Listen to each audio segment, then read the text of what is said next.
This is the Opel Ampera. You'll have heard a lot about this car over the last few years. It's also known as the Vauxhall Ampera and the Chevy Volt.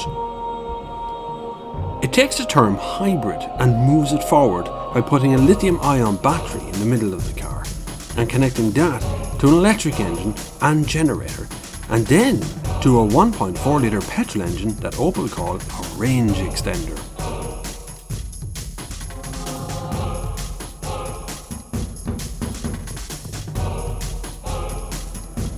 This means that the Ampera has all the benefits of an electric car without any of the drawbacks of having to stop and charge. But you can still charge the car by plugging into any household socket. When fully charged, the car runs completely from battery power. When empty, it runs from the range extender. So I had to find out how this works. So Opel took me to Germany to see how it all goes.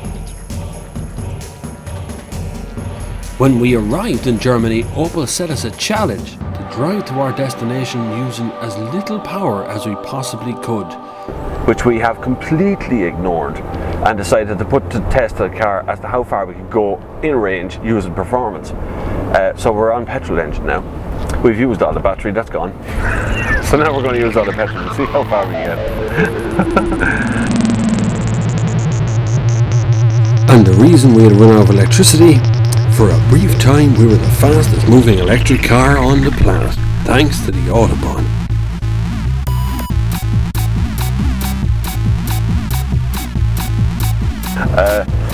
First impression of the car is that it's very well built. There's lots of equipment in here, lots of bits and pieces around. There's bits of plastic here beside it. It's all about weight again. You see, they have to save weight because they have to put batteries and a generator and clutches and gearboxes and all that stuff has to go in there as well. I'm actually following another Ampera here, very slowly. He's trying to be efficient. I probably should be too, because at the moment I'm running a 1.4 petrol engine, which tells me I can go another 279 kilometers and that I need to charge the car. That said, the price is the big issue at the moment.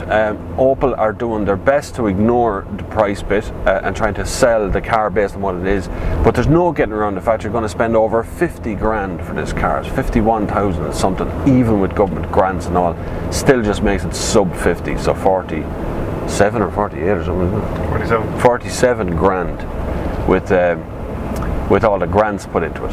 Now that is a lot of money in anybody's book. But you are still buying a normal car. This is just a car. You can use it like a normal car. You got a petrol engine, you got electric hybrid engine. It decides what you can do. You can plug it in and charge it in your house. You can charge it from a 3-point plug. 4 to 6 hours is what they say you'll get from a normal sort of 10 amp charge. If you're on 16 amp, like a house charger that you get from the ESB, you can charge it in again 4 to 6 hours, but a little bit faster. We're in the beautiful German countryside and we're in the beautiful German roads, and it seems to handle very well. It does drive pretty much like you'd expect any normal car to drive, but you have a very strange, eerie sensation when it's running on batteries. When it's running on petrol, it does sound rough. It does sound like a normal 1.4. I'll just put it to the test. How about that? There's that noise. Because of course it has to operate like an automatic, so it's like driving an automatic car, but you know, it's just it's not a great noise. It's not a great sporty sound or anything in it. The verdict on the car is it's very good. It's good. It's a nice car. It's a nice place to be. It's a nice cabin. It's nice to drive. It's efficient. It does what it says in the tin. It does seem to give me the fuel economy and the electricity economy that I want from a car like this. The problem is, would I shell out 47,000 euro on it, or would I shell out 47 grand on a BMW 5 Series or an Audi A6, which are all around the same price, different bracket, but you know, it's that kind of money. Wow, that's a big open road.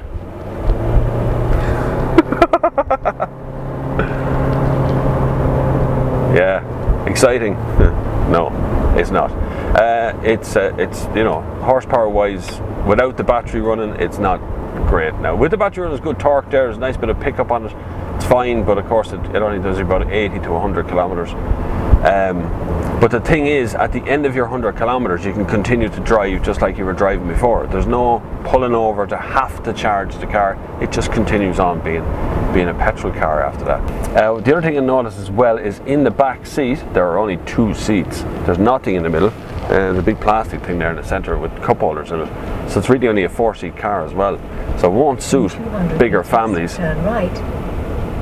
So the rest of the car, it is a good car, it's a nice car, it's a nice place to be. It will suit certain people as a usable system of getting around the place. Whether those kind of people will be able to shell out 47 grand for it, I don't know. That's a lot of money. That's a lot in anybody's book. That's a lot of money for a car.